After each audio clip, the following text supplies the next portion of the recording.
کہ ہر ایک گناہ سے جو آپ نے کیا ہے، خواہ وہ چھوٹا گناہ ہو یا پھر بڑا گناہ ہو، اگر ہو جائے سب سے پہلے تو گناہوں سے بچنے کی کوشش کرنی چاہیے، اور خدا نہ خواستہ بچنے کے باوجود بھی اگر گناہ ہو جائے، چاہے جان کر ہو یا انجان کر، اگر گناہ ہو جائے تو فوراً توبہ کر لو۔ کیا کرو؟ فوراً توبہ کر لو۔ یہ کیا ہے؟ اللہ کو پسند آتا ہے، توبہ اللہ کو پسند آتا ہے۔ اس کا نام توبہ نہیں ہے، اس کا نام توبہ نہیں ہے۔ اگر معصیت اللہ تعالیٰ اور بندے کے درمیان، معصیت یعنی کہ کوئی بھی گناہ اللہ اور بندے کے درمیان اگر ہوا ہے، کیسا؟ مثلا نماز چھوڑنا کیا ہے؟ تو یہ کس کا معاملہ ہے؟ بندے کا اور اللہ کا۔ عبادت کس کے لیے ہے؟ اللہ کے لیے ہے۔ کس کے لیے؟ اللہ کے لیے۔ اگر معصیت اللہ تعالیٰ کے اور بندے کے درمیان ہو اور کسی آدمی کا حق اس کے ساتھ جڑا ہوا نہیں ہے، کسی آدمی کا حق اس کے ساتھ جڑا ہوا نہیں ہے، صرف اللہ کے درمیان اور بندے کے درمیان اگر ہے، اللہ کے ساتھ اور اللہ اور بندے کے درمیان اگر وہ چیز ہے، کوئی بھی بندہ بیچ میں انوالو نہیں ہے، گھسا ہوا نہیں ہے، اس سے تعلق نہیں ہے۔ مثلا اس کا یہ غیبت بھی کیا ہے؟ غیبت کیا ہے؟ چغلخوری کیا ہے؟ کسی کا مال چھین لینا کیا ہے؟ گناہ ہے۔ تو ان گناہوں میں بندے آ گئے بیچ میں، ان گناہوں میں بندے آ گئے۔ لیکن نماز کا چھوڑنا وہ بھی گناہ، زکوٰۃ کا نہ دینا وہ بھی گناہ۔ لیکن ان گناہوں کے درمیان اللہ اور بندہ کون ہے؟ تیسرا کوئی نہیں۔ تیسرا کوئی ہے؟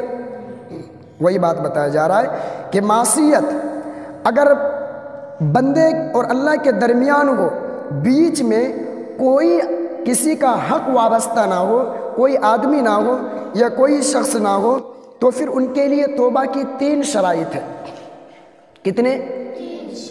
کتنی شرائط ہیں؟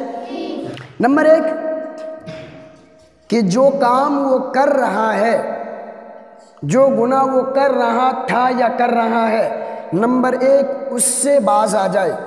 نمبر 1 اس گناہ سے باز آ جائے، رک جائے، اس گناہ سے باز آ جائے کا مطلب اس گناہ سے رک جائے۔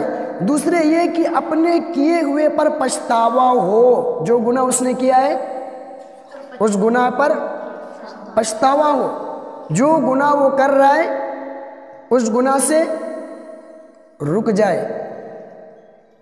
نمبر 1 اس گناہ سے رک جائے۔ نمبر 2 جو گناہ اس نے کیا ہے اس پر اس کو پچھتاوا ہو، سمجھے نہیں؟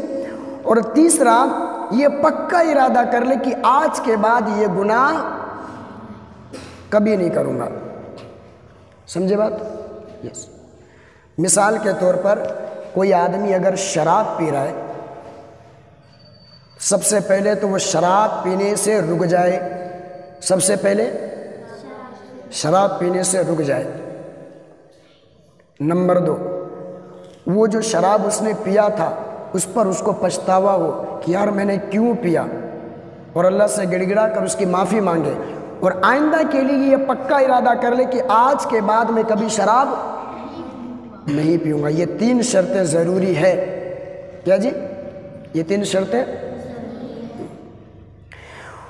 اور اگر معصیت یا کوئی بھی چیز بندے کے ساتھ جڑا ہوا ہے، یعنی کسی کا حق ہے، بولو کسی کا بندے کے ساتھ جڑا ہوا ہے، تو ان کے لیے 4 شرائط ہیں۔ کتنے؟ 4 شرطیں۔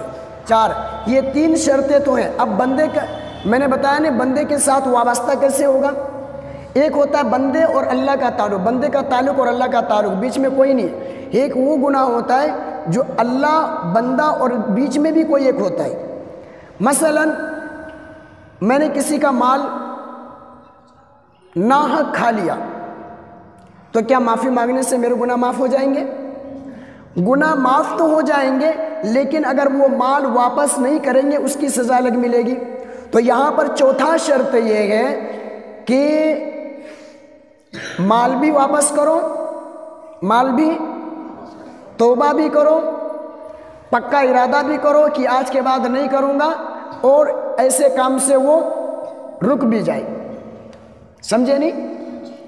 یہ چیزیں ہیں، یہ 4 شرط اگر کوئی بندہ بیچ میں انوالوڈ ہو تو۔ جیسے گناہ غیبت، غیبت بھی ایک گناہ ہے۔ غیبت کیا ہے؟ نہیں ہے؟ غیبت بھی گناہ ہے، تو صرف توبہ کر لینے سے یہ گناہ معاف نہیں ہوگا۔ صرف توبہ کر لینے سے یہ گناہ کیوں؟ توبہ بھی کرنی پڑے گی، ساتھ میں آپ نے جس کی غیبت کی ہے اس سے معافی بھی مانگنی پڑے گی۔ اس کا دل دکھایا آپ نے، کسی پر الزام لگایا، بلا وجہ الزام لگا دیا آپ نے، کیا جی؟ تہمت لگا دی نا۔ اب کیا صرف معافی مانگ لینے سے، توبہ کر لینے سے وہ گناہ معاف ہو جائے گا؟ نہیں، آپ نے جو بلا وجہ الزام لگایا، تہمت لگایا ہے، سب سے پہلے تو اس سے معافی مانگنی پڑے گی، پھر اللہ سے گڑ گڑا کر توبہ کرنی پڑے گی، جب جا کر بندے کے گناہ معاف ہوگا۔ اگر وہ کہ نہیں بھائی میں نے فلاں کا دل دکھایا ہے، اللہ سے توبہ کروں گا، معافی مانگوں گا، اللہ معاف کر دے گا، اللہ معاف تو کر دے گا، لیکن کل قیامت کے دن اس کے دل دکھانے کی وجہ سے اس کی سزا الگ ملے گی، اس کی سزا الگ ملے گی پھر، سمجھے نہیں؟ اسی لیے ایک تعلق تو اللہ اور بندے کے ساتھ ہے، اللہ اور بندے کے درمیان ہے، بیچ میں کوئی نہیں ہے، اور دوسرا تعلق اللہ بھی ہوتا ہے، بندہ بھی ہے، اور ساتھ میں ہم نے کسی کی عزت کے ساتھ کھلواڑ بھی کیا، سمجھے؟ کسی کی غیبت کرنا، چغلی کرنا، یا پھر کسی پر الزام لگانا، تہمت لگانا، یہ سب ہم نے کسی کی عزت کے ساتھ کھلواڑ کیا، تو اس کے لیے ضروری ہے بندے سے بھی معافی مانگو جس کی آپ نے عزت خراب کی، جس کے دل دکھایا آپ نے، اس سے بھی معافی مانگو، اور اللہ سے بھی توبہ کرو، جب جا کر گناہ معاف